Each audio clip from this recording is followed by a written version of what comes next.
आज है त्योहार का दिन। जी हाँ, मकर संक्रांति के इस खास मौके पर देश भर में हमारे सभी दर्शकों को, जी बिजनेस की एक्सटेंडेड फैमिली को बहुत बहुत बधाई, बहुत बहुत शुभकामनाएं। Dimpy, happy Lohri.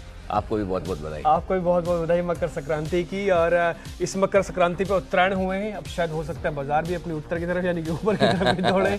Bull run भी कंप्लीट हो चुका, सक्सेसफुल। क्या जबरदस्त बुल रन था। बिल्कुल। सबसे पहले तो आज चूंकि उत्तरायण का दिन है, पूरा देश सेलिब्रेट कर रहा है। वैसे ये एक और ऐसा दिन है, चाहे तो सैटरडे संडे के दिन किसी दिन बाजार खोल ले, लेकिन इस दिन सबको मौका मिलना चाहिए। संक्रांति के दिन खाने पीने का और पतंग उड़ाने का जो मजा है वो इसी दिन का है। तो मैं उम्मीद करता हूं कि हमारे दर्शकों को आज उसका भरपूर आनंद मिलेगा। आप जब भी आज थोड़ा कम भी टीवी देखेंगे तो चलेगा, लेकिन त्योहारों का मजा न जाने दें।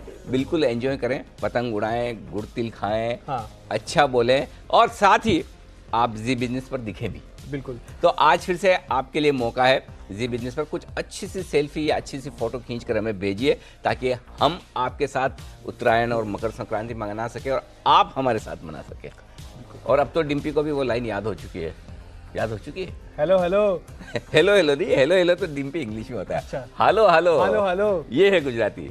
हेलो हेलो मोकलो तुम्हारी सेल्फी। यस, चलिए तो प्रैक्टिस मैक्स वन परफेक्ट। तो आप भी धीरे धीरे बिल्कुल। तो चलिए आप भी सब अपनी सेल्फी, अपनी फोटो जल्दी से पोस्ट कीजिए और थोड़ी देर में हम बताना शुरू करेंगे। और आज दिन भर जी बिजनेस पर आपके पास है मौका उत्तरायण हमारे साथ मनाने का। यूं कहें कि हमारे लिए मौका है आपके साथ मनाने का। हाँ भैया, बिल्कुल बेहतर। और साथ ही साथ अपनी तस्वीरें अच्छी सी भेजिए, पतंग उड़ाते हुए, तिलगुड़ खाते हुए, जैसे अनिल जी आपको बता भी रहे हैं। और साथ ही साथ इस बीच में आपको ट्रिगर्स भी बता देता हूँ आज के, जिसके उससे पहले एक सुपर संडे जो तस्वीरें पूरी बुल रन पे और जो ट्विटर पर वायरल हो रही है, फेसबुक पर वायरल हो रही है, और जो कल का जो बुल रन था, मतलब ये कहते हैं कि उम्मीद से दुगुना। पिछली बार की बुल रन में लगभग 7 से 8 हज़ार लोगों ने भाग लिया था, और इस बार 15,000 से ज़्यादा लोग दौड़े और जमकर दौड़े और जमकर लोगों ने एंजॉय किया, डांस किया, एक्सरसाइजेस की, दौड़ लगाई। कुछ मौज मस्ती के मूड में थे तो कुछ सीरियस रनर भी।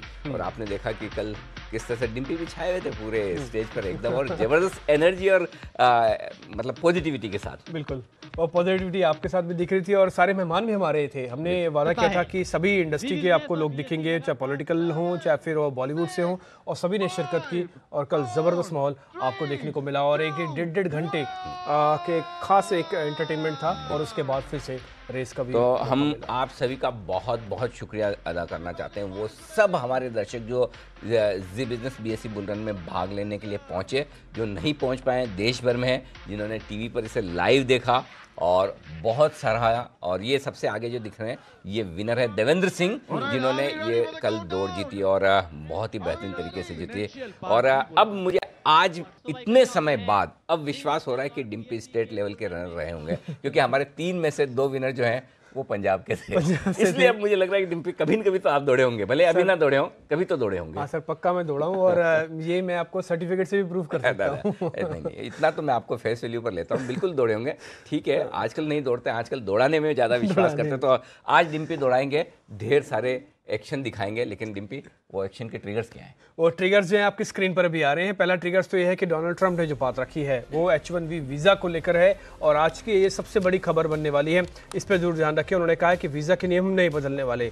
दूसरी बात, अब IIP 17 महीने के निचले स्तरों पर आ गई है। ये ठीक चुनाव से पहले IIP 17 महीने के नीचे आना क्या मैसेज मार्केट के लिए लेके आ रही है, पॉलिटिकल गलियारों में क्या बात होगी, इस सब पे एनालिसिस होगा। साथ ही इन्फोसिस के नंबर आ चुके हैं।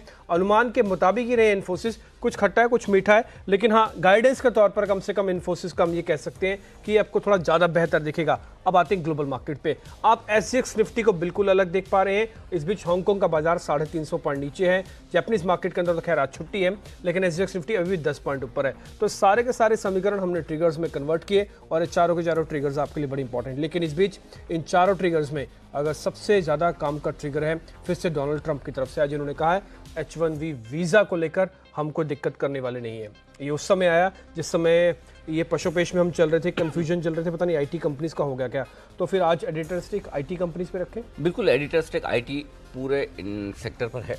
माफ़ कीजिएगा। और H1B वीज़ा वाला जो मामला है वो तो चलो अपनी जगह ठीक है कि थोड़े पॉजिटिव संकेत डोनाल्ड ट्रंप साहब ने दिए हैं, लेकिन मेरे लिए डिम्पी ज़्यादा अहमियत वाली बात क्या है? ज़्यादा अहमियत वाली बात है, दो दिग्गज आईटी कंपनी टीसीएस और इन्फोसिस अपने नतीजे पेश कर चुकी है। ठीक है, मुनाफे के लिहाज से या मार्जिन के लिहाज से देखें तो आपको बड़ा उत्साह नहीं होगा, लेकिन जो टीसीएस की कमेंट्री मैंने सुनी है और जो इन्फोसिस की तरफ से रेवेन्यू गाइडेंस बढ़कर आया है, और टीसीएस ने भी साफ तौर पर ये कहा कि हमारा फोकस अमेरिका पर है, और अमेरिका अगर सामने कॉम्प्लीमेंट करता है कि आपका फोकस हम पर है और हम वीज़ा नियमों में ढील देने को तैयार हैं, इन दोनों को कनेक्ट करके देखिए। इन्फोसिस ने रेवेन्यू गाइडेंस दमदार बढ़ाया है, टीसीएस गाइडेंस नहीं देता, लेकिन टीसीएस साफ कह रहा है कि अमेरिका से बिजनेस आएगा। तो इस सेक्टर को लेकर ये कहीं न कहीं आपके लिए पॉजिटिव रुझान दिखा रहा है, और ये बहुत बड़ा बदलाव है। जो अब तक लोग ये सोचे थे कि शायद आईटी शेयर उतना परफॉर्म ना करें, महंगे हो चुके हैं, लेकिन मुझे लगता है कि इन नतीजों के बाद और इस गाइडेंस के बाद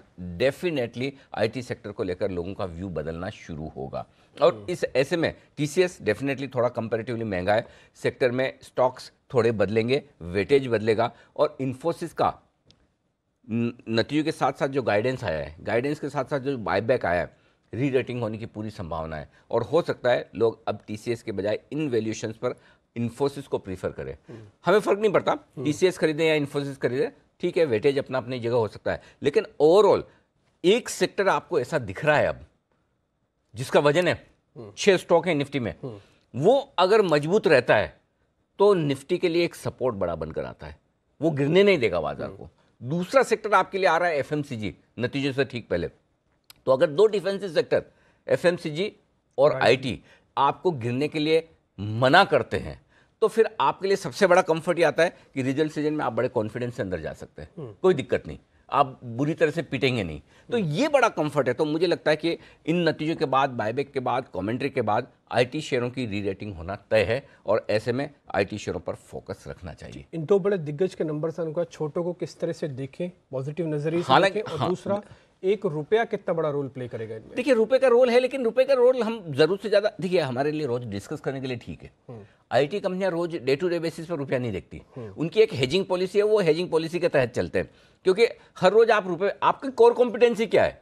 अगर वो आईटी, आज हम मीडिया, तो हमारी कोर कॉम्पिटेंसी है कि हम इंफॉर्मेशन को व्यूअर्स तक कैसे पहुंचाएं, ठीक है। उसी तरह से आईटी कंपनी की कोर कॉम्पिटेंसी है कि वो किस तरह से सॉल्यूशन दे, बजाय इसके कि, तो जो फॉरेक्स मैनेजमेंट है, रुपए की चाल के हिसाब से आपकी आय को आपको ऊपर या नीचे होने से बचाना, ये उनके लिए कोर कॉम्पिटेंसी नहीं है, और इसके लिए वो हेजिंग करते हैं। तो अगर आपकी प्रॉपर हेजिंग पॉलिसी है, आपका ट्रेजरी मैनेजर या सीएफओ उस हेजिंग को करना जानता है, तो ठीक है। और मुझे लगता है कि अब सारी आईटी कंपनियां मैच्योर हो चुकी है, इसलिए अगर आप देखिए नतीजों में कभी आपको फॉरेक्स लॉस या फॉरेक्स गेन बहुत बड़े नहीं आते, अब नहीं आते, क्योंकि उन्हें पता है हमें हेज करके चलना है। इसलिए रुपए की कमजोरी फायदा तो होगा, क्योंकि 100% हेजिंग कभी नहीं होती आपकी ऊपर या नीचे की तरफ। तो अगर रुपया कमजोर होता तो फायदा होगा, रुपया मजबूत होगा तो थोड़ा नुकसान होगा, लेकिन वो 1-on-1 कोरिलेशन जो होता था ना पहले, वो अब हो चुका है खत्म। पहली बात ये दिग्गजों के लिए। मिड कैप्स की आप बात कर रहे हैं, देखिए मिड कैप कंपनियों को सबको एक तरह तोलना थोड़ा सा मुश्किल काम है, लेकिन अमूमन आमतौर पर मिड कैप कंपनियों में भी आप ये अश्योर रह सकते हैं, और खासतौर से जो कंपनियां अमेरिका की तरफ कारोबार ज्यादा कर रही हैं, उनके लिए रिजल्ट सीजन और आउटलुक बेहतर रहेगा। ठीक है, ये इंटरेस्टिंग है कि दो बड़ी दिग्गज कंपनी अगर इस तरह के नंबर्स दिखाएंगे तो उनके लिए आउटलुक समझा जा सकता है पॉजिटिव। अब आते हैं अलग अलग ट्रिगर्स पे, उसमें आते हैं पहले ग्लोबल मार्केट्स के ट्रिगर पे। न्यूट्रल से नेगेटिव साइड पर हैं थोड़े से, चूंकि अमेरिका में, हालांकि वैसे निचले स्तरों से शानदार रिकवरी के साथ अमेरिका बंद हुआ है, फ्लैट बंद हुआ है, कोई दिक्कत नहीं, लेकिन एशिया में मामला ढीला है, हांगकांग में वो दम नहीं दिख रहा। एफआईएस के डेटा नेगेटिव साइड पर हैं आज के सेशन में, घरेलू फंड के डेटा न्यूट्रल साइड पर हैं, वायदा कारोबार के डेटा भी मैंने न्यूट्रल ही रखे हैं, सेंटिमेंट स्टेबल है, ना पॉजिटिव है ना नेगेटिव, और ट्रेंड अभी भी पॉजिटिव ही है, कोई खराब नहीं। मैं इसके न्यूट्रल कर सकता था, लेकिन जो दो अहम लेवल है 10,800 और 10,27,500 निफ्टी और बैंक निफ्टी का, बिल्कुल उसके आसपास जाकर बंद हुए, तो 5-10 पॉइंट से मैं अपना व्यू नहीं बदलता कि 10,794 बंद हो गए इसका मतलब 10,800 के नीचे की क्लोजिंग मानूं क्या, मैं नहीं मानता। 27,500 से 25 पॉइंट नीचे बंद हो गए तो क्या क्लोजिंग 27,500 के नीचे की है, मैं नहीं मानता। इसलिए मेरे लिए ये ट्रेंड अभी भी पॉजिटिव है। ठीक है, अब हम मिड ऑफ द जैन यानी कि जनवरी के बीच में आ चुके हैं, सीरीज के भी बीच में आ चुके हैं, तो ये इंपॉर्टेंट लेवल 10,700 अभी भी है, 10,725, 10,875, ये 150 पॉइंट की रेंज है क्लोजिंग बेसिस पर। ओके, जब तक इस रेंज के बीच में क्लोज हो रहा है, तब तक आप ये समझिए कि निफ्टी में पैसा बनाना मुश्किल काम है, क्योंकि आपको दिन के दौरान 50-75 पॉइंट मिलते हैं और आपको कॉन्ट्रा ट्रेड करना होता है, क्योंकि आप इस रेंज के जिस तरफ पहले पहुंचे उसके विपरीत ट्रेड लेंगे तो ही पैसा बनेगा। तो असली एक्शन बाजार को जो दिखना है या डायरेक्शन तय करना है, इस रेंज के बाहर बंद होने पर होगा। जब तक इस रेंज के बाहर आप बंद नहीं हो रहे तब तक कुछ नहीं होना, ये बात क्लियर है। अगर 10,725 के नीचे बंद हुए तो फिर क्लोजिंग बेसिस पर 10,675 बड़ा स्ट्रॉन्ग सपोर्ट आएगा। 10,875 के ऊपर बंद हुए तो 10,925 50 पॉइंट ऊपर क्लोजिंग बेसिस पर बड़ा रेजिस्टेंस लेवल आएगा। तो बाजार लग रहा है इसी रेंज में थोड़ा और वक्त बिताना चाहता है, ये पहली बात। आज के लिए निर्णायक लेवल है 10,800 का निफ्टी पर, और बैंक निफ्टी पर वो निर्णायक लेवल है 27,500 का, जिसके बेहद करीब आप कल बंद हुए, आई मीन शुक्रवार को आप इन दोनों ही लेवल के आसपास बंद हुए। छोटी रेंज 10,750 10,850 की है निफ्टी के लिए, यही है। मीडियम रेंज पर आप देखना चाहें तो 10,725 से 10,875 जो हम क्लोजिंग बेसिस की रेंज की बात कर रहे थे वो छोटी रेंज है, और एक्सट्रीम रेंज जो है वो 10,700 से लेकर 10,900 की है, ये है 200 पॉइंट की रेंज। इसके बाहर कहीं निकले तो देखेंगे, आज तो चांस लगता नहीं है। बैंक निफ्टी बहुत छोटी रेंज दी है 27,400 से 27,600, ये 200 पॉइंट की रेंज आपके लिए बैंक निफ्टी पर है। इनफैक्ट 27,350 रख सकते थे, मैंने 27,400 ही रखा है। जो मीडियम रेंज है 27,300 से लेकर 27,700 के आसपास की ये मीडियम रेंज बनती है, और एक्सट्रीम रेंज जो है वो 27,200 से 27,750 की है। जब तक इस रेंज के बाहर नहीं निकले, और 27,200 की रेंज को आप चाहें तो 27,150 तक कर सकते हैं। 27,150 27,200 स्ट्रॉन्ग सपोर्ट जोन है। अब आइए क्लोजिंग बेसिस पर स्टॉप लॉस। चूंकि मैं कह रहा हूं कि शुक्रवार की क्लोजिंग को मैं दोनों ही लेवल के नीचे की नहीं मान रहा था, इसलिए आज मैं फिर से ये कहूंगा, अगर आज निफ्टी 10,800 के नीचे बंद होता है तो तेजी की पोजीशन कम करनी है। बैंक निफ्टी 27,500 के नीचे बंद होता है तो तेजी की पोजीशन कम करनी है।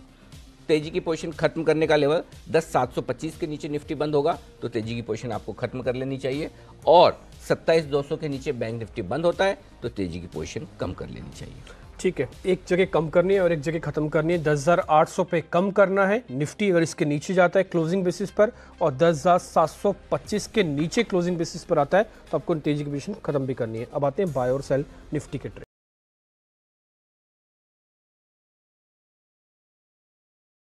और 10,700 का आपका स्टॉप लॉस होना चाहिए। 10,800 10,850 बहुत हो गया तो 10,875 ये है निफ्टी पर आपका बाय ट्रेड। 10,725 10,750 की रेंज में आपको खरीदना है, पहली बात। दूसरा, शॉर्ट करना है 10,850 10,875 वो रेंज है जहां पर मौका मिले तो शॉर्ट करिए डेफिनेटली, और 10,925 का लगा लीजिएगा स्टॉप लॉस।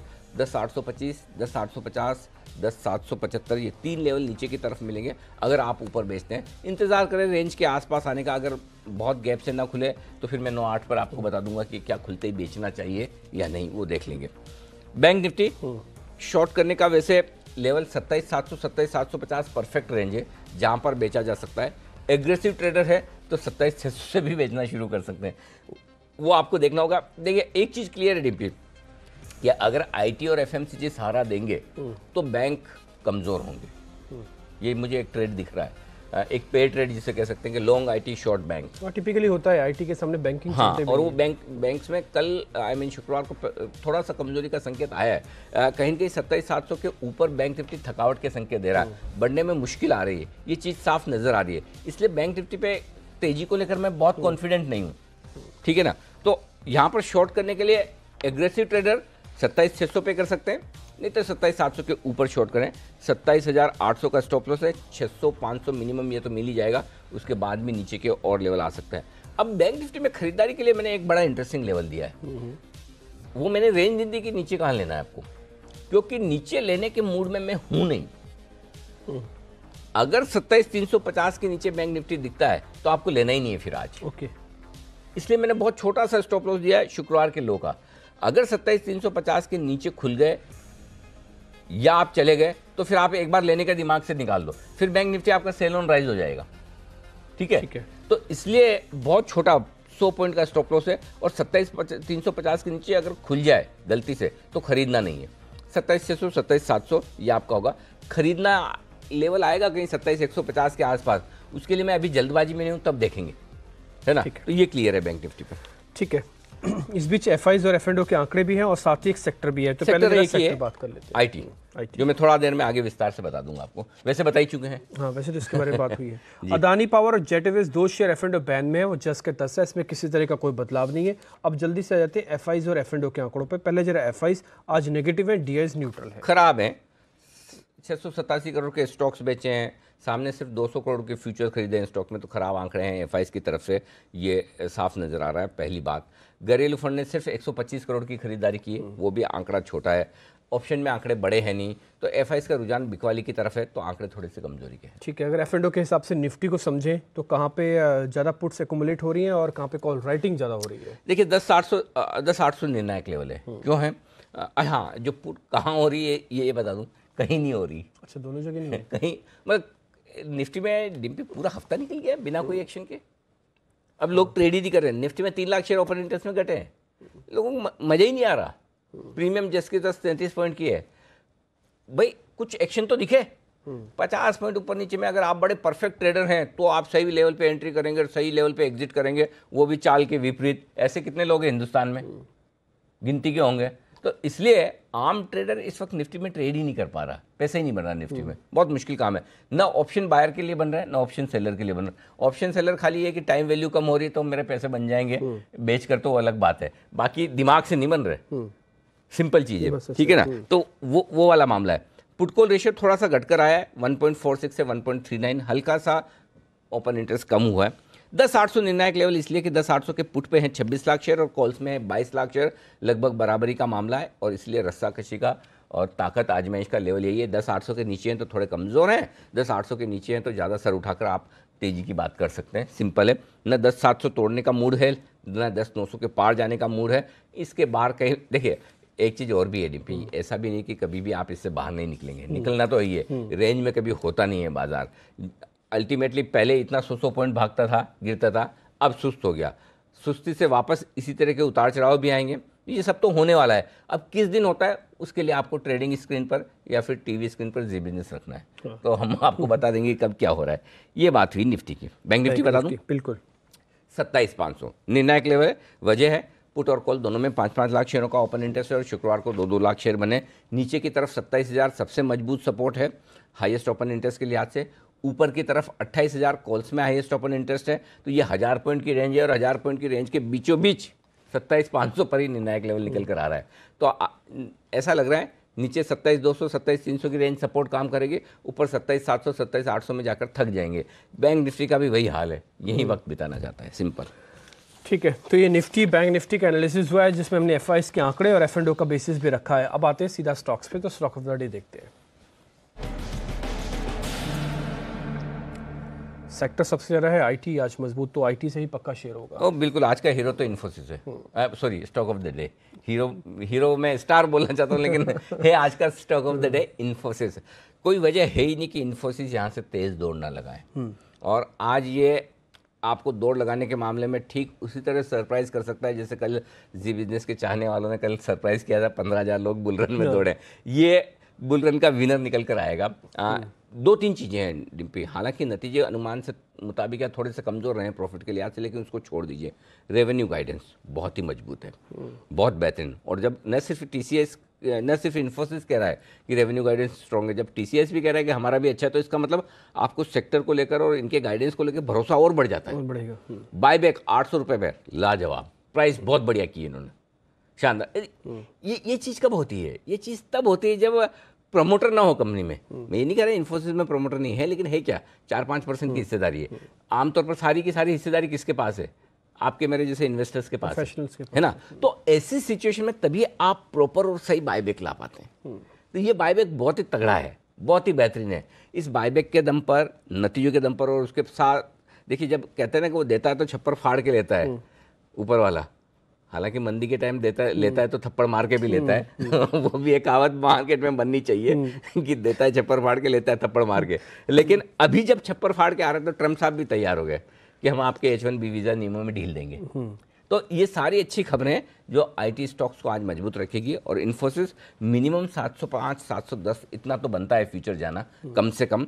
स्टॉप लॉस 675 का रखना होगा और 710-15 के आसपास निकलकर यहाँ पर और टिक गया तो तेजी की गुंजाइश और बनेगी। इन्फोसिस बाय है बिल्कुल। ठीक है, इन्फोसिस से बाय लेवल आप जरा नोट करें, 705 710 ये फ्यूचर्स के लेवल हैं और 675 आपको रखना है इस पर स्टॉप लॉस।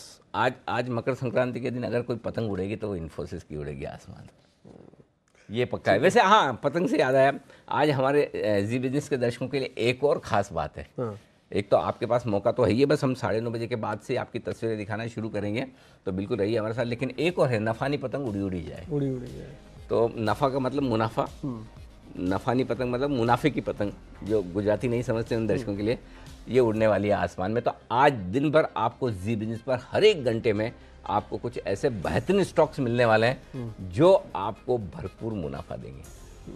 और ये सारे हमारे इन हाउस रिसर्च टीम मेहनत करके ये सारे स्टॉक्स निकाल रही हैं और वो स्टॉक्स आपको बताए जाएंगे जो आप पोर्टफोलियो में रख सकते हैं। तो पूरे दिन भर ये ज़रूर देखिएगा, मिस मत कीजिएगा। और ये बड़ा इंटरेस्टिंग होगा देखना। बिल्कुल इंटरेस्टिंग है, नाम से इतना सुबह 9:45 पे पहला 9:45 से पहला है, नाम भी इंटरेस्टिंग है, तस्वीरें इंटरेस्टिंग दिख रही है, तो पक्का शेयर भी बड़ा इंटरेस्टिंग होगा। बिल्कुल हमारे साथ आप बने रहें। इस बीच पूरी रिसर्च टीम मेरे साथ जुड़ चुकी है। दीपाली आपको बताएंगे आज खबरों वाले शेयर, रजत के पास भी कुछ खबरों वाले शेयर है, साथ ही फंड एक्शन भी है, और साथ ही दिवांशी से हम जानेंगे ब्रोकिंग हाउसेस की रिपोर्ट, स्पेशली इन्फोसिस को लेकर क्या रिपोर्ट्स आई हैं। तो दीपाली जरा आप पहले शुरू करें, बताएं खबरों वाले शेयर। शुरुआत दिन पे रिजल्ट्स के साथ कर लेते हैं जो शुक्रवार को बाजार बंद होने के बाद या फिर ओवर वीकेंड आए हैं।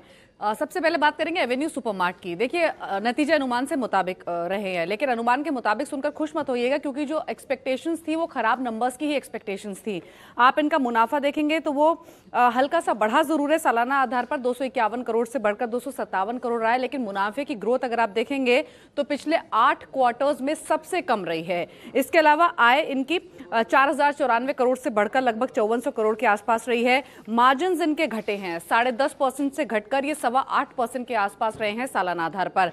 तो नतीजे अनुमान के मुताबिक रहे हैं, लेकिन एक्सपेक्टेशंस वीक नंबर्स की थी, तो वीक नंबर्स यहां पर पोस्ट किए हैं कंपनी ने। इसके अलावा दूसरा नतीजा जिसका इंपैक्ट आज दिखेगा वो रहेगा टाटा स्पॉन्ज का। नंबर्स खराब आए हैं टाटा स्पॉन्ज के, मुनाफा 36 करोड़ से घटकर 27 करोड़ रहा है। आय इनकी हालांकि बढ़ी है और ये 214 करोड़ से बढ़कर 261 करोड़ रही है, लेकिन अगर आप एबिटा फ्रंट पर देखेंगे, मार्जिन फ्रंट पर देखेंगे या फिर मुनाफे फ्रंट पर देखेंगे तो नंबर्स खराब रहे हैं, क्योंकि इनका एबिटा भी घटा है, 47 करोड़ से घटकर ये 30 करोड़ के आसपास आया है सालाना आधार पर, और मार्जिन ऑलमोस्ट आधे हो गए हैं। 22% के मार्जिन कंपनी ने पिछले साल इसी तिमाही में पोस्ट किए थे, जो इस बार घटकर सिर्फ 11.5% के रह गए हैं।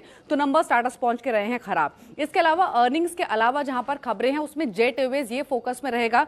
दरअसल जो कंपनी और लेसर्स के बीच में हाल ही में बातचीत चल रही थी वो बेनतीजा रही है, यानी जिन कंपनियों ने जेट एयरवेज को अपने विमान लीज पर दिए हुए हैं वो अपने विमान अब वापस ले सकते हैं, क्योंकि कंपनी ने लीज का भुगतान समय पर नहीं किया है। बातचीत करने की कोशिश कंपनी कर रही थी कि थोड़ा और समय ले ले, लेकिन वो बातचीत अब बेनतीजा रही है। इनफैक्ट कई मीडिया रिपोर्ट्स तो ये भी कह रही है कि लगभग 18 विमान लेसर्स जेट एयरवेज से वापस भी ले चुके हैं, लेकिन इस खबर की पुष्टि नहीं हुई। इस तरह के रिपोर्ट्स है।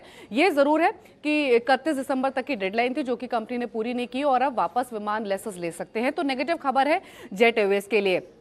IL&FS इंजीनियरिंग, यहाँ भी नेगेटिव न्यूज है आज के सेशन में। दरअसल इनको गुजरात मेट्रो रेल कॉर्पोरेशन से 375 करोड़ का एक कॉन्ट्रैक्ट मिला था, और ये कॉन्ट्रैक्ट अब रद्द कर दिया है गुजरात मेट्रो रेल कॉर्पोरेशन ने, क्योंकि कंपनी समय पर इसका एग्जीक्यूशन नहीं कर पा रही है। तो ये कॉन्ट्रैक्ट रद्द हुआ है। नेगेटिव न्यूज है IL&FS इंजीनियरिंग के लिए। साथ ही सिंडिकेट बैंक, यहाँ पर भी खबर एक खराब है। इंडिया रेटिंग्स ने टियर 2 बॉन्ड्स की रेटिंग तो बरकरार रखी है, लेकिन आउटलुक नेगेटिव कर दिया है। अब टियर 2 बॉन्ड्स की जो रेटिंग है वो IND-AA पर बरकरार रखी है, लेकिन आगे का आउटलुक नेगेटिव किया है।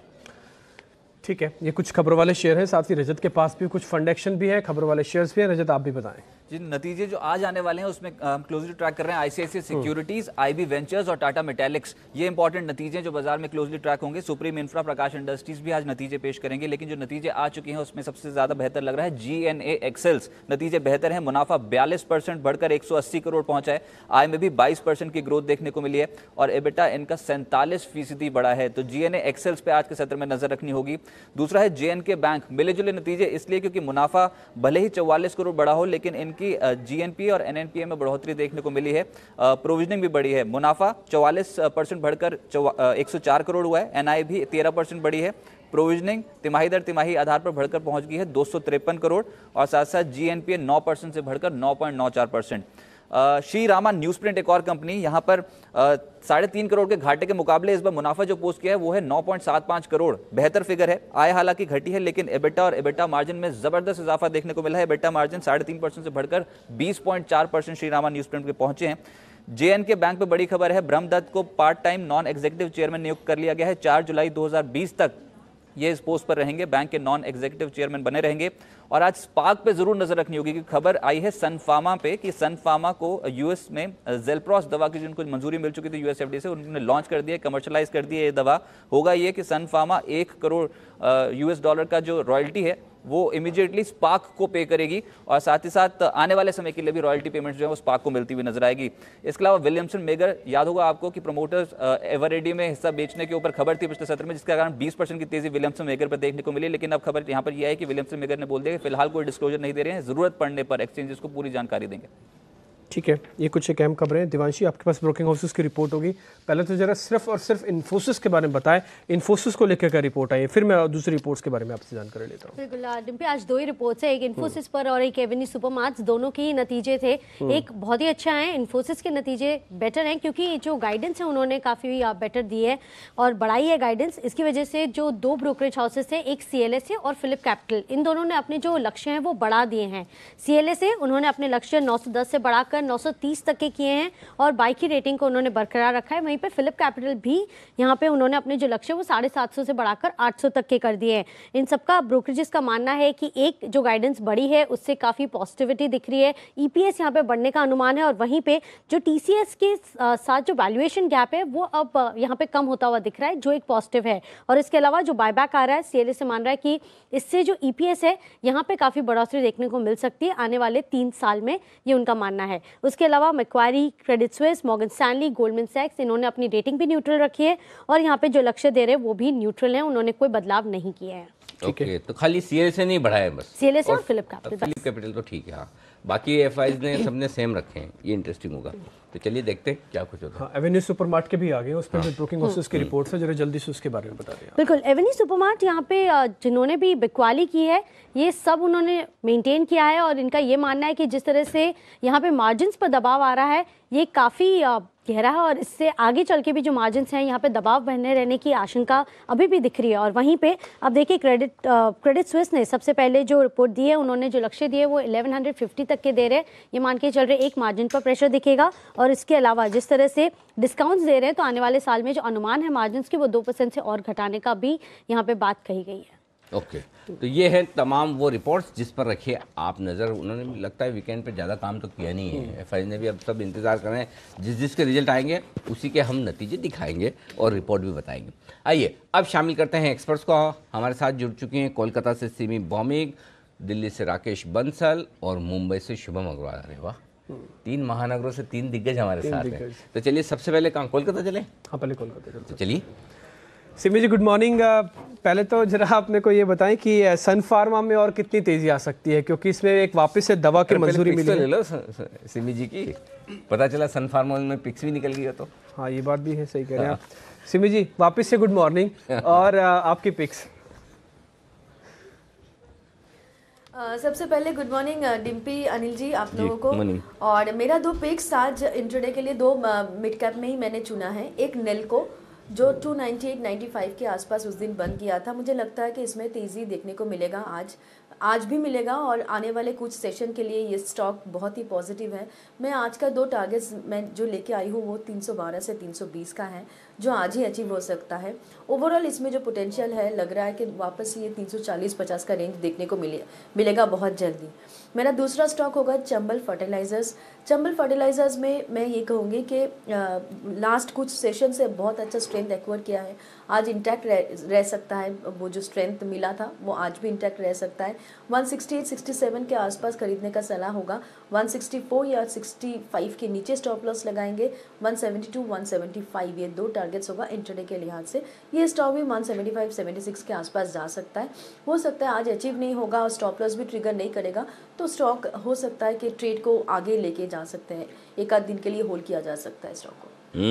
अच्छा, इसीलिए आपको पता था कि सन फार्मा का सवाल पूछा जाए। और आपका जो सवाल, हाँ सन फार्मा आप बताइए। हाँ। क्योंकि डिम्पी जी ने अंदाजा सही लगाया था कि आप सन फार्मा पे देने वाली नहीं है कॉल, मैंने बीच में ऐसे ही टोक दिया। मतलब बताइए सिमी जी। देखिए सन फार्मा में मुझे लगता है कि जहाँ पे रिकवर तो किया है स्टॉक दिसंबर के आसपास, एक दिसंबर के महीने में 390 के आसपास लो बना था, उसके बाद से ये स्टॉक रिकवरी में है। पर आगे जाके मुझे लगता है कि 440 से 475 एक मेजर सप्लाई एरिया होगा, जहाँ पे जो रेंज क्रॉस करना इसके लिए डिफ़िकल्ट हो सकता है, क्योंकि जब ये स्टॉक गिरा था लास्ट टाइम तब इसी रेंज के बीच में एक गैप छोड़ के आया था, जो गैप अभी रेजिस्टेंस का काम करेगा। 481 तक है वो गैप और नीचे 464 तक है, मतलब 465 से 481 का रेंज होगा, 15 पॉइंट का रेंज है, 15-16 पॉइंट का, ये रेंज इसके लिए रेजिस्टेंस का काम कर सकता है। तो टेक्निकली मुझे लगता है कि फ्रेश बाइंग तभी इमर्ज होगा जब ये रेंज क्रॉस होकर ये सस्टेन करने लगेगा, नहीं तो लोअर लेवल्स देखने को मिल सकता है थोड़ा बहुत, या और लोअर लेवल्स मुझे लगता है कि 435 से 425 के बीच में होगा। 425 के नीचे ये स्टॉक फ्रेश वीकनेस दिखा सकता है, पर इसमें मेरा बाय ऑन डिप स्ट्रेटेजी मैं मेंटेन करूंगी। 425 के आसपास खरीदने से अच्छा होगा, और ऊपर में 461, 481 ये जो रेंज है ये क्रॉस करने के बाद इसमें स्ट्रेंथ देखने को मिलेगा। तो नेल्को पे ध्यान रखें, चंबल फर्टिलाइजर पे ध्यान रख सकते हैं, और सन फार्मा का व्यू भी आपके सामने आ चुका है। अब शुभम से जानते हैं उनके ट्रेड। शुभम तो बुल रन में भी थे, पार्टिसिपेट भी अच्छा किया। शुभम, बहुत अच्छा लगा आपको आप बुल रन पे देखते हुए। फिट फील कर रहे हैं क्या थोड़े? बिल्कुल कर रहे हैं, बिल्कुल कर रहे हैं। वैसे आप तो फिट है ही हैं, हम ही थोड़े फैट वाली कैटेगरी में आ जाते हैं। फिट टू फैट ऐसा नहीं है। बताइए Shubham ji. Good morning Anil ji, good morning Dimpy. पहले तो मकर संक्रांति की शुभकामनाएं आपको और जी बिजनेस के सारे दर्शकों को। तो आज का जो पिक है एक शॉर्ट और एक लॉन्ग साइड पर है। जिस तरह से मार्केट का बिहेवियर भी रहा है, साइडवेज है, तो ज़्यादा कोई मोमेंटम देखने को नहीं मिला है। तो पहला जो शॉर्ट कॉल है वो है अपोलो टायर्स पे। ओके। अपोलो टायर्स को अगर हम देखें तो काफ़ी समय से एक चैनल में बना हुआ था। दो तीन ट्रेडिंग सेशन पहले हमने देखा कि वहाँ पे एक ब्रेकडाउन हुआ था और एक पुल बैक के साथ फ्राइडे को क्लोज हुआ है। तो मुझे लगता है कि यहाँ पे फिर से बिकवाली का दबाव बनता हुआ दिखेगा। तो सिंपल ऑप्शंस के थ्रू ट्रेड है। पुट खरीदना है 220 के स्ट्राइक का, और यहाँ पे टारगेट होगा 7 रुपये का, स्टॉप लॉस होगा 2 रुपये का। दूसरा जो कॉल है वो HCL टेक पे खरीदने की सलाह है। अगर आईटी को देखें, ओवरऑल दबाव थोड़ा सा बना हुआ है पूरे आईटी पैक में, लेकिन अगर थोड़ा सा यहाँ से एक हफ्ते का अगर हम पर्सपेक्टिव लेकर के चलें, मुझे लगता है कि सारे आईटी स्टॉक्स में बहुत सारा ऐसा स्टॉक है जो अपने मीडियम टर्म सपोर्ट के आसपास में अभी ट्रेड कर रहा है, और उसमें से एक HCL टेक है। तो मुझे लगता है ये जो फॉल्स ब्रेकडाउन हुआ था फ्राइडे को और एक शार्प रिकवरी देखने को मिला है, ये एक इंडिकेशन है कि यहाँ से गिरावट HCL टेक में और बढ़ेगी नहीं, और बिल्कुल एक लोअर लेवल पे यहाँ पे एंट्री का मौका मिल रहा है। तो मुझे लगता है HCL टेक में खरीदारी करके चलनी चाहिए एक हफ्ते के पर्सपेक्टिव से। इसीलिए बुल कॉल स्प्रेड करने की सलाह है, ताकि जो थीटा डीके है वो भी थोड़ा कंट्रोल रहे। तो 960 का कॉल खरीदे, 1000 का कॉल बेचे। स्प्रेड अभी 10 रुपये 30 पैसे पर है, टारगेट होगा 18 रुपये का, स्टॉप लॉस होगा 6 रुपये का। ओके, तो ये है आपके लिए कॉल ऑप्शन खरीदने की राय HCL टेक में तेजी करने के लिए। आज से बंसल जी और कुणाल जी दोनों हैं तैयार दिल्ली से, और सबसे पहले बंसल जी से पूछते हैं उनकी पिक्स। गुड मॉर्निंग सर, बताइए। गुड मॉर्निंग अनिल जी। अनिल जी, पहले तो आपको, डिम्पी जी को, एंटायर व्यूअर्स को और सारे गेस्ट को मकर संक्रांति की हार्दिक शुभकामनाएं। जी आपको भी। आपको भी सर। और अनिल जी, पिक्स में पहला पिक है बाय कॉल बलरामपुर चीनी पर। इस स्टॉक का रुझान पॉजिटिव है और यहाँ पर खरीदारी की राय है। 106 का स्टॉप लॉस लगाना चाहिए एंड 119 यहाँ पहला टारगेट होगा। दूसरा है सेल कॉल है इंडसइंड बैंक पर। नतीजों से पहले स्टॉक साइडवेज था और शुक्रवार के सेशन में यहाँ पर एक ब्रेकडाउन देखने को मिला है। इंडसइंड बैंक पे बिकवाली की राय है। 1576 का स्टॉप लॉस है, 1421 का टारगेट है। ओके, तो दोनों स्टॉक हैं खरीदारी के भी और बिकवाली के भी। आज क्या बात है, कैश मार्केट के स्टॉक में बड़ी राय आ रही है। नेल्को पे आई राय, नेल्को, चंबल, बलरामपुर। कुणाल जी, आपकी लिस्ट में भी ऐसे ही कुछ स्टॉक्स हैं क्या? Good morning sir. Good morning Anil ji, good morning Nipi ji. आप दोनों को और सभी लोगों को मकर संक्रांति की शुभकामनाएं। और देखिए, मेरी लिस्ट में अनिल जी दोनों बाय कॉल्स हैं, जिसमें सबसे पहले अमर राजा बैटरी मुझे लगता है खरीदना चाहिए। और इस काउंटर में हमने देखा था कि कल जब शुक्रवार को जब बाजार बंद हुआ था, बिल्कुल अंतिम क्षणों में बड़ा बाइंग इंटरेस्ट क्रिएट हुआ था। तो मुझे लगता है कि आज भी आपको फॉलो थ्रू बाइंग अमर राजा बैटरी में देखने को मिलेगी। 767 का मेरा टारगेट है और 742 पर स्टॉप लॉस रखकर अमर राजा बैटरी लेना चाहिए। और दूसरा काउंटर जो मुझे लगता है बाय करना चाहिए वो है UPL, जिसने लगातार आउट परफॉर्म किया है पिछले कुछ दिनों में। मुझे लगता है UPL को इन स्तरों पर बाय करें, स्टॉप लॉस 765 रुपए पर रखें, तो मुझे लगता है 803 रुपए का टारगेट यहां पर हासिल होगा। आपको तो करने ही पड़ेंगे ना सर सारे बाय कॉल। आप नहीं करेंगे तो क्या करेंगे? मंदरियों को चेतावनी तो आपने दी, तो आप मोर्चा नहीं संभालेंगे तो फिर बंसल जी, कुणाल जी आपके पक्ष में किधर से आएंगे? तो आप लगे रहिए, इसी तरह से बेहतरीन पिक्स निकालिए अमरा राजा UPL। लेकिन हम कुछ और बेहतरीन पिक्स आपको भी दिखाना चाहते हैं और हमारे दर्शकों को भी, क्योंकि हम मना रहे हैं संक्रांत आज हमारे सारे दर्शकों के साथ। तो देखिए, ओह माय गॉड, ये है इंटरेस्टिंग। शहनाज जी ने दुबई से भेजी है, क्या लिख रही हो? हैप्पी उत्तरायण। हैप्पी उत्तरायण, क्या बात। जी बिजनेस के साथ और पूरी जी बिजनेस को विश भी कर रही है वो। और शायद वो पतंग उड़ाने की हाँ, वो कह रही कि दुबई से वो अपने होम टाउन आई हैं पतंग उड़ाने के लिए, उत्तरायण का आनंद लेने के। शहनाज जी बहुत बहुत बधाई आपने, और बहुत ही बेहतरीन तस्वीर आपने भेजी है। तो ये शहनाज जी की तस्वीर। तो पूरा गुजरात का पट्टा रहता है पतंगों से। हाँ हाँ, आसमान तो दिखता ही नहीं, बीच बीच में जैसे जैसे मुंबई में कैसा है गड्ढों के बीच में कहीं कहीं सड़क होती है, वैसे ही उत्तरायण के दिन गुजरात में पतंगों के बीच में कहीं कहीं आसमान होता है। अच्छा, ऐसा है। ओके, अमन मल्होत्रा साहब, अहो सर्दी का आनंद ले रहे हैं, क्या बात है, वाह, अलाव लगाकर एकदम हाथ सेकते हुए, हैप्पी लोहरी, क्या बात है। अमन जी बहुत बहुत बधाई आपको भी लोहरी की, संक्रांत की। और रुचिता माहेश्वरी, अच्छा बीएससी बुलरन की सेल्फी, ये तो मेडल बीएससी बुलरन का दिख रहा है। हाँ। क्या बात है, इनकी रुचिता जी ने बीएससी बुलरन में पार्टिसिपेट किया, मेडल जीता, बधाई आपको। और तंवर साहब क्या कह रहे हैं, डिम्पी जी? तंवर साहब कह रहे हैं कि इंग्लिश शेरों को मैं पढ़ लेता हूँ, love is in the air. नहीं सर, दिख नहीं रहा। वेरी गुड, अच्छा अच्छा, दिख नहीं रहा, वही प्रॉब्लम है ना, मतलब थोड़ा सा दूर है। लेकिन देखिए भाई, क्यों हमारे इंग्लिश का इम्तिहान लेना चाहते हैं तंवर साहब, हिंदी में ही लिख देते, कोई बात नहीं, लेकिन फिर भी हाँ, अब मुझे याद आया, ये कह रहे हैं कि मैं आपको पहले गुस्से में लग रहा था, लेकिन अब मैं आपको पसंद आए वैसी तस्वीर भेजूंगा। अब मुझे याद आ गया, जब हम न्यू ईयर वाली तस्वीर शेयर कर रहे थे ना, तब तंवर साहब ने एक बड़ी गुस्से वाली फोटो भेजी थी, या हो सकता है वो नेचुरली वैसे दिखते हों, लेकिन अब अच्छी तस्वीर उनकी तरफ से आई है। तंवर साहब शुक्रिया, आपने मेहनत की। सबसे बड़ी बात यह कि देखिए तंवर साहब पूरी तरह से व्यू बदलने के लिए तैयार हो गए। ये सेल्फी हो रहा है जो कि सुनील खुराना जी ने भेजी है जयपुर से, जिसमें आपकी तस्वीर है और एक तस्वीर उनकी भी है, और साथ ही हाँ उनकी तस्वीर है, वो पतंग उड़ा रहे हैं, और पतंग भी उन्होंने दिखा रही है कि कौन सी पतंग है उनकी और वो कितनी दूर तक। खुराना साहब को तो टीवी में काम करना चाहिए, 4 विंडो बनाकर बराबर से उन्होंने काटी है ना, देखिए। और विक्ट्री का साइन भी है एक तस्वीर। वाह, बहुत ही बढ़िया। भारत ऋषि, सूरतगढ़ तो राजस्थान में ही है, जी हाँ, सूरतगढ़ से। वाह, ये है ना तस्वीर मजेदार, ये है पूरा HUF भारत ऋषि साहब का। मजा आ गया सर, आपकी तस्वीर देख के आनंद आ गया। ऐसा परिवार होना चाहिए, बिल्कुल। आपके परिवार को बहुत बहुत शुभकामनाएं, किसी की नजर ना लगे, बहुत फले फूले। यो हनी सिंह छोटे वाले हनी सिंह है, और जितनी उनकी हाइट है शायद उतनी ही बड़ी पतंग उनके हाथ में ज्यादा है उससे कहीं ज्यादा पतंग बड़ी है। तो ये तस्वीर उन्होंने बड़ी अच्छी भेजी है। केयूर पाटिल साहब, ये तो लगातार मुझे याद आ रहा है, पिछली बार भी मुझे नाम ऐसा है इनका कि याद ही रह जाता है। तो केयूर पाटिल साहब ने पहले भी मुझे लगता है तस्वीरें भेजी है, दोनों अपनी बच्चियों के साथ। बहुत बहुत शुक्रिया बेहतरीन तस्वीर हमारे साथ भेजने के लिए। और स्नेहल कुमार अपनी पतंग के साथ मुंबई से। तो स्नेहल जी आपको भी बधाई। कुछ और तस्वीरें थोड़ी देर में हम दिखाने वाले हैं आपको, तैयार रहिए। और अभी तक आपने नहीं भेजी तो आज मौका है, अपनी तस्वीर खींचिए उत्तरायण मनाते हुए, संक्रांत मनाते हुए, और जल्दी से भेज दीजिए सेल्फी या फिर फोटो। जी बिजनेस पर तरीका तो आपको पता ही है, या तो ट्विटर पर या फिर फेसबुक पर जल्दी से भेज दीजिएगा। चलिए, तो ये है आपके लिए। आइए अब आगे बढ़ते हैं, फोकस करते हैं कुछ स्टॉक्स पर। डी मार्ट, कुणाल जी राय तो आपको देनी पड़ेगी, क्योंकि आपके स्टॉक के रिजल्ट उतने दमदार तो नहीं आए। अच्छा, दूसरा ये कि आपने मुझे डी मार्ट गिफ्ट करने के लिए बोला था, मैंने आपको RCF बोला था। अभी तक तो मेरा RCF थोड़ा आगे चल रहा है इस रेस में। अब बताइए डी मार्ट कहाँ खरीदना है, अगर आज कमजोर हो सकता ना भी हो, लेकिन हो तो कहाँ खरीदना है? मुझे लगता है कि 1500 के आसपास खरीदना चाहिए। 1500 के नीचे जाने की संभावना मुझे कम दिखती है। तो मान लीजिए आज कुछ गिरावट देखने को मिलती है, तो 1500 मुझे लगता है एक बेस है। 1500 के पास खरीदते हैं, कुछ वक्त देते हैं, तो 1650 का इसमें मुझे टारगेट नजर आता है शॉर्ट टर्म में। 1650 पार हुआ तो एक काउंटर अनचार्टेड टेरिटरी में दोबारा प्रवेश कर जाएगा, और फिर मुझे लगता है कि इसमें 1800 साढ़े 1800 के लेवल्स भी आएंगे। तो मेरी राय में 1500 के आसपास डेफिनेटली डीमार्ट खरीदना चाहिए।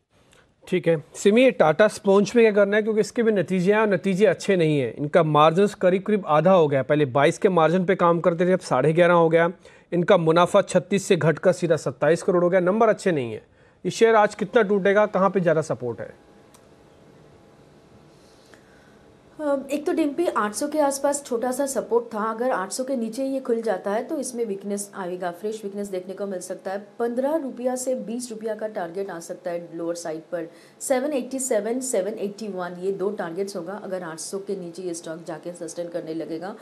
पर अगर 780 का लेवल भी टूट जाता है तो और 10 रुपया का इंतज़ार कीजिएगा, क्योंकि 771 के आसपास नेक्स्ट सपोर्ट है। तो मुझे लगता है कि 800 के नीचे इसमें शॉर्ट करके देखना चाहिए। 781 तक का मिनिमम टारगेट देखने को मिल सकता है। 87, 81, उसके बाद 71। इस तरह के मार्केट के अंदर एफएमसीजी, आईटी दो तो है ही सेक्टर, लेकिन एक फार्मास्यूटिकल कंपनीज भी अपने आपको एक बेस बनाने का काम कर रही हैं। शुभम, एक जरा कैडिला पे आप देखें चार्ट, कैडिला को एक दवा की मंजूरी भी मिली है। इनफैक्ट दो दवाएं, एक तो त्वचा से जुड़ी, स्किन से जुड़ी और एक बीपी से जुड़ी हुई है। दोनों पॉजिटिव खबर है।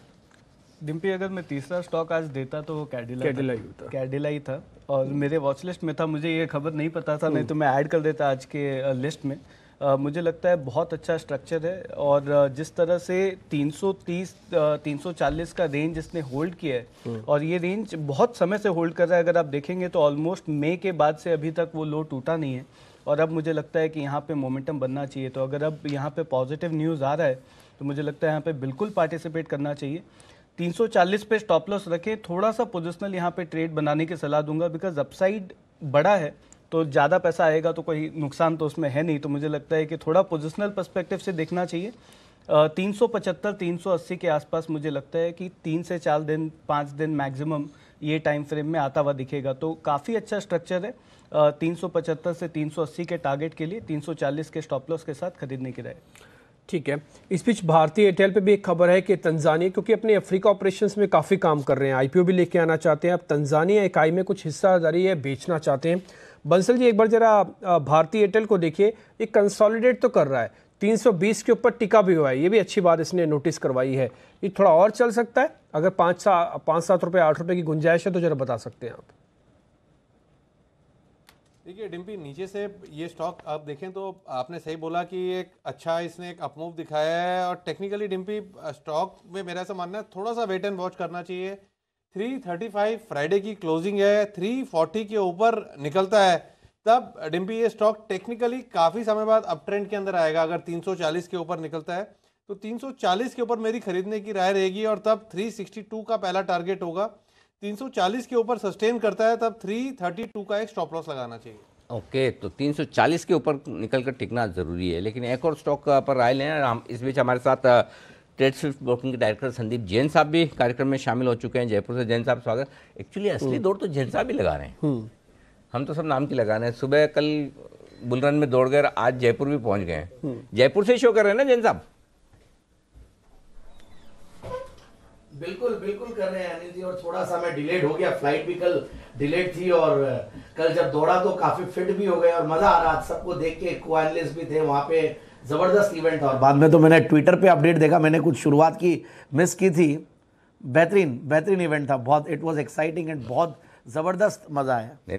शुक्रिया, आप जयपुर से इस दौड़ के लिए आए तो ये बहुत बड़ी बात है। और दूसरी बात एक और कल मैं नोटिस कर रहा था, मुझे काफ़ी दर्शक ऐसे मिले, कुछ लोग राजकोट से आए हैं, सांगली से, नागपुर, होशियारपुर, मतलब कहाँ से देश के अलग अलग कोनों से लोग इस दौड़ में आए। तो मतलब कुछ लोग राजस्थान से आए थे, 2-3 लोग, गुजरात से काफ़ी लोग आए दौड़ने के लिए। तो मतलब ये बड़ी बात है कि पूरे देश भर के, और आप देखिए जिस तरह की पब्लिक जिन्होंने पार्टिसिपेट किया, माय गॉड अमेजिंग। मतलब हम लोग सोच नहीं रहे थे कि मतलब इतने ज़्यादा लोग होंगे। हाँ, ये तो पता था कि 7-8 हज़ार लोग पिछले साल भागे तो उनसे ज़्यादा तो होने हैं, लेकिन फाइनली 15,000 होने के बाद हमें रजिस्ट्रेशन रोकना पड़ा कि भाई अब और भाई जगह भी तो चाहिए ग्राउंड में उतनी। हाँ, और उसके बाद अरेंजमेंट्स भी प्रॉपर होने चाहिए, लेकिन बड़े स्मूथ और अच्छे तरीके से आप लोगों ने दौड़ लगी। सबसे बड़ी बात है दर्शकों का कि बड़ी शांति से आराम से उन्होंने पूरा सहयोग दिया, ये बहुत बड़ी बात है। क्योंकि अगर कुछ होता है तो मतलब अरेंजमेंट प्रॉपर ना हो और दर्शक नाराज हो तो फिर मज़ा नहीं है। तो ये बहुत ही बढ़िया, सबके सब खुश होके गए और अवार्ड जीता नहीं जीता, लेकिन पार्टिसिपेशन का जो टोकन था वो उनको सबको मिला, मेडल सबको मिले। हाँ, तो आज आप अपने मेडल्स के साथ भी अपनी सेल्फी पोस्ट कर सकते हैं, उत्तरायण मनाइए, एक हाथ में मेडल एक हाथ में पतंग, इससे बढ़िया क्या हो सकता है। तो बहुत बहुत शुक्रिया आप सबका जी बिजनेस के साथ इस खास दौड़ में भाग लेने के लिए। जैन साहब, GNA एक्सेल, इससे आपसे शुरुआत करना चाहता हूँ। इसके नतीजे कल आए, नतीजे ठीक दिख रहे हैं। मुनाफा 180 करोड़ आया, 127 करोड़ से बढ़कर। क्या शेयर में आप ट्रैक करते हैं और खरीदारी की राय है क्या? नहीं, बिल्कुल करते हैं। और देखिए रिसेंट IPO है और इनफैक्ट ये स्टॉक अच्छा लगता मुझे वैल्यूएशंस के लिहाज से भी, और जो मैनेजमेंट की क्वालिटी है और ओवरऑल जो पास्ट में भी रिजल्ट्स दिए हैं और आगे भी मुझे ऐसा लगता है कि देखिए ऑटो इंसुलरी सेक्टर वैसे थोड़ा सा पिटा हुआ रहा है पिछले कुछ 3-4-6 महीने से, तो यही एक अपॉर्चुनिटी कि यहाँ पे अच्छे स्टॉक्स को एक्यूमुलेट किया जाए। और जीएनए एक्सेल्स मैंने पहले भी आपके चैनल पे स्पेशल शोज़ में एज अ पिक भी रेकमेंड किया है, तो मुझे ये स्टॉक अच्छा लगता है। ठीक है, इस बीच कैश के 2 शेयर हैं। एक तो शुभम जरा मैं आपसे पता करना चाहता हूँ, फ्यूचर एंटरप्राइजेस ये कह रहे हैं कि FY19 जो कि मार्च में ख़त्म होगा 1000 करोड़ रुपए की ऑनलाइन बिक्री करने का इनका लक्ष्य भी है, और अभी ये 26 जनवरी पे इनका एक अच्छा खासा कैंपेन भी चलता है। रिटेल चेन ब्रांड फैक्ट्री का कारोबार मार्च तक ये और बढ़ाना चाहते हैं। जरा फ्यूचर एंटरप्राइजेस के बारे में बताएं। डिम्पी, अगर इसमें देखें तो काफ़ी लंबे समय से 34-35 रुपए का लेवल को होल्ड कर रहा है, और अभी तक वहाँ से कोई ब्रेकडाउन देखने को नहीं मिला, और बीच में जब भी उसके नीचे गया है तो हमने देखा कि एक शार्प पुल बैक वहाँ पे देखने को मिला है। तो मुझे लगता है जब तक 34 रुपए का लेवल होल्ड करता है तब तक यहाँ पे ट्रेंड जो है वो पॉजिटिव है, और अपसाइड में 45-46 तक के भी लेवल आते हुए दिख सकते हैं।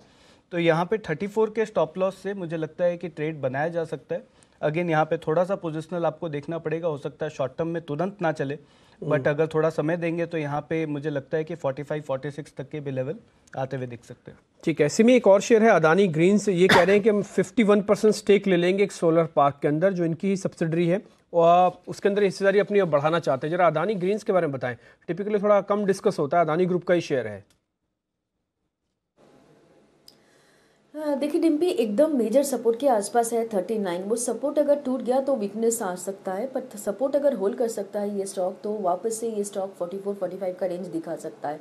तो क्रिटिकल रेंज और क्रिटिकल लेवल और ट्रेंड डिसाइडर 39 ही है, इसके ऊपर मेंटेन करेगा तो एक लॉन्ग पोजीशंस लेके देखा जा सकता है, जिसका टारगेट 45 से 47 का हो सकता है शॉर्ट टर्म में।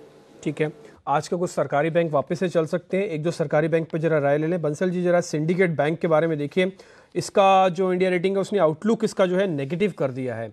एक बार जरा सिंडिकेट बैंक के बारे में बताएं, अगर आज आईटी और एफएमसीजी चल रहा है कि बैंकिंग कमज़ोर ना हो जाए। देखिए डिम्पी, पीएसयू बैंक्स में कई पीएसयू बैंक्स अच्छे लग रहे हैं, जैसे पीएनबी अच्छा लगता है, कॉर्पोरेशन बैंक अच्छा लगता है, ओबीसी में एक उछाल देखने को मिला, स्टेट बैंक में। बट सिंडिकेट बैंक का टेक्निकल रुझान डिम्पी नेगेटिव है। यहाँ पर ऊपर में 41 रुपीज़ एक स्ट्रॉन्ग रेजिस्टेंस है, 41 के ऊपर निकलेगा तो ही अप ट्रेंड के अंदर आएगा। और 38 रुपीज़ 50 पैसा के नीचे डिम्पी, अगर ये स्टॉक इस खबर के चलते नीचे गिरता है, 38 रुपये 50 पैसे के लेवल अगर नीचे में टूटते हैं तो इस स्टॉक के अंदर एक शार्प डिक्लाइन देखने को मिल सकता है। ठीक है, जैसा अभी फेडरल बैंक पे भी जरा आपकी रिकमेंडेशन चाहिए, क्योंकि अच्छे खासा कंसोलिडेट हो गया है। ज़्यादातर टेक्निकल एनालिस्ट इसको पक्की सी रेंज मान रहे हैं कि 91-92 से नीचे जाएगा नहीं। मैं एक इन्वेस्टर हूँ, मेरे को एक बैंक खरीदना है, फेडरल बैंक को ले लूँ क्या यहाँ पे इस भाव पे 95 के रेट पे? देखिए, चूंकि इतने सारे ऑप्शंस हैं, बट फेडरल बैंक समहाउ जिन्होंने ले रखा वो बिल्कुल होल्ड करे। एक चीज़ अच्छी लगती है जो इस बैंक के बारे में, अब चीज़ें बेहतर हो रही है, और एक प्राइवेट सेक्टर बैंक ही है, मगर इनको वैल्यूएशंस तो देखिए, जो ओल्ड पीएसयू बैंक्स को वो PSU all private sector banks को जनरली पीएसयू बैंक्स वाली वैल्यूएशन मिलती है because of that asset quality also. But फिर भी इन सब में से मुझे समहाउ जो साउथ इंडियन बेस्ड बैंक्स है उनमें से फेडरल बैंक अच्छा लगता है, और मुझे 85 से 90 जो एक रेंज है वहाँ पे एक स्ट्रॉन्ग सपोर्ट भी दिखता है, और वहाँ पे बाइंग भी आती है। तो और प्लस जो अब चीज़ें सुधरने लगी है इकॉनमी में, और जो आगे आने वाले दिनों में और भी एसेट क्वालिटीज़ बेहतर होंगी, और जब पीएसयू बैंक से सुधरने लगे तो मुझे लगता है कि यहाँ पे भी अच्छा सुधार आना चाहिए। तो कुल मिला के ऑप्शंस बहुत ज़्यादा है, इसलिए मैंने फेडरल बैंक को बाइंग के रिकमेंडेशन में नहीं दिया हुआ है, बट फिर भी जिन्होंने ले रखा वो बिल्कुल होल्ड करके रख सकते हैं। ठीक है, इसके अलावा जम्मू एंड कश्मीर बैंक, इसके भी नतीजे आए हैं। शुभम, एक बार जरा आप इसको देखिए, इससे 72 करोड़ से मुनाफा बढ़कर 104 करोड़ हुआ। ग्रॉस एनपीए में कुछ ज़्यादा बड़ा बदलाव तो नहीं हुआ, बिल्कुल फ्लैट है। नेट एनपीए में हल्की ऐसा इंप्रूवमेंट हुआ है 1% का, तो मिक्स नंबर कह सकते हैं इसको। डिम्पी, यहाँ पे अगर आप देखेंगे सारे ही बैंकिंग स्टॉक्स में मिड कैप बैंक और सारे बैंक में एटलीस्ट एक पुल बैक देखने को मिला था, but Jammu and Kashmir bank में अभी तक यहाँ पे कोई बड़ा पुल बैक देखने को नहीं मिला, और बहुत क्लियर अंडर परफॉर्मेंस यहाँ पे देखने को मिल रहा है। तो मुझे लगता है कि अगर कोई यहाँ पे पुल बैक भी होता है और थोड़ा भी अगर उछाल आता है यहाँ पे, तो उसको यूज़ करना चाहिए as a selling opportunity, because near term में मुझे लगता है कि अगर इसका थोड़ा सा 6 महीने की अगर अवधि से अगर बात करें, मुझे लगता है 25 रुपये या 20 रुपये भी हो जाएगा तो कोई बड़ा सरप्राइज़ नहीं है। तो मेरी यहाँ पे सलाह होगी, कोई भी पुल बैक होता है 40 रुपये 41 रुपये के आसपास, तो उसको यूज़ करें एज अ सेलिंग अपॉर्चुनिटी। अगर पोर्टफोलियो में है तो शॉर्ट नहीं कर सकते बिकॉज एफएनओ में नहीं है, बट ग्रेजुअली यहाँ से निकलना चाहिए बिकॉज मीडियम टर्म पर्सपेक्टिव से मुझे लगता है यहाँ पे फॉल काफ़ी बड़ा है। ठीक है, इस बीच एक बार जरा मैं आपको एशियन मार्केट्स का हाल बता दूं, क्योंकि आज एसजीएक्स निफ्टी शुरुआत में तो थोड़ा दम दिखा रहा था, लेकिन धीरे धीरे ये भी अब लाल निशान की तरफ फिसल रहा है। वजह है हांगकांग का बाजार, अभी तो बिल्कुल फ्लैट है एसजीएक्स निफ्टी 10,817, लेकिन इस बीच हांगकांग का बाजार देखें, ये करीब अभी 1.5% नीचे आ चुका और 450 अंकों का नुकसान है हांगकांग के मार्केट में इस बीच। हालांकि यूएस मार्केट्स में तो रिकवरी के साथ हमको थोड़ी बहुत ठीक ठाक क्लोजिंग मिल गई थी। आज जापानीज मार्केट बंद है, लेकिन जो हांगकांग का बाजार है ये मुश्किल पैदा करता हुआ दिख रहा है। आज हो सकता है आईटी सिर्फ एक ऐसा सेगमेंट है, हालांकि वेटेज भी है, 6 कंपनी इंडेक्स के अंदर हैं, अगर काम कर जाए तो फिर भी हरे निशान में खुलना मुश्किल होगा। और मुझे लगता है फिर ऐसे में बैंक्स हैं वो जो शायद कमजोरी की तरफ बाजार को लीड कर सकते हैं, तो ये देखना इंटरेस्टिंग होगा। और ऐसे में अगर कोई बैंक शॉर्ट करना हो, सिमी जी आपकी लिस्ट में कोई है? इंडसइंड बैंक तो बंसल जी कह रहे हैं शॉर्ट कीजिए, आपको क्या पसंद है? देखिए, अगर टेक्निकली देखेंगे तो इंडसइंड बैंक ही शॉर्ट में है, क्योंकि उस दिन जो करेक्शन देखा गया था, मुझे लगता है कि एटलीस्ट एक वो तो बंसल जी ने बता दिया, उसके अलावा कोई दिख रहा है क्या? एक ही बैंक अगर, और सारे बैंक में तो पॉजिटिव स्ट्रेंथ ही दिख रहा था फ्राइडे तक, तो उसमें बाय ऑन डिप स्ट्रैटेजी देखेंगे, मुझे सेल करने का नहीं है एटलीस्ट। शुभम जी के पास एक बैंक है, शुभम जी आप बताइए। अनिल जी, स्टॉक है कोटक बैंक। कोटक बैंक को अगर देखेंगे तो एक कंसोलिडेशन वहाँ पे बना हुआ था, रेंज नैरो होता जा रहा था, बट हमने देखा कि 2 दिन पहले वहाँ पे एक ब्रेकडाउन देखने को मिला है। तो मुझे लगता है ट्रेडिंग पर्सपेक्टिव से यहाँ पे थोड़ा और डाउनसाइड देखने को मिलेगा। तो 1250 के स्टॉप लॉस के साथ 3-4 दिन के लिए मुझे लगता है ये ट्रेड लेना चाहिए, और डाउनसाइड में 1190 1180 के लेवल यहाँ पे आते हुए दिख सकते हैं। तो कोटक बैंक मेरा प्रेफरेंस होगा अगर यहाँ पे शॉर्ट ट्रेड बनाना है तो। ठीक है, इस बीच एक और कंपनी है केएनआर कंस्ट्रक्शन, उन्होंने 2 प्रोजेक्ट्स का फाइनेंशियल इंक्लोजर पूरा कर दिया है। एक तो 1730 करोड़ का केएनआर तिरुमलाई इंफ्रा, और दूसरा एक KNR Chidambaram infra private limited 452 का, कुल मिला के 2000 करोड़ के फाइनेंशियल क्लोजर पूरे हुए हैं। अब बंसल जी जरा देखिए, जरा केएनआर कंस्ट्रक्शन 215 के आसपास है, फ्लैट ही बंद हुआ था, कोई ज़्यादा नुकसान तो नहीं था। देखिए डिम्पी, अगर आप टेक्निकल यहाँ पर रुझान देखते हैं तो रुझान तो कुछ पॉजिटिव नहीं है। स्टॉक ने एक साइडवेज जोन था और एक अपमूव लेने की कोशिश करी है। टेक्निकली एक रेंज में स्टॉक स्टक है, 214 के अराउंड स्टॉक की क्लोजिंग है फ्राइडे की। 210 नीचे में एक अहम सपोर्ट है, इसके नीचे स्टॉक निकलेगा तो मंदी में आएगा, और ऊपर में 222 के ऊपर निकलेगा तब एक रैली टूवर्ड्स 236 देखने की मिल सकती है, और नीचे में 210 एक अहम सपोर्ट है।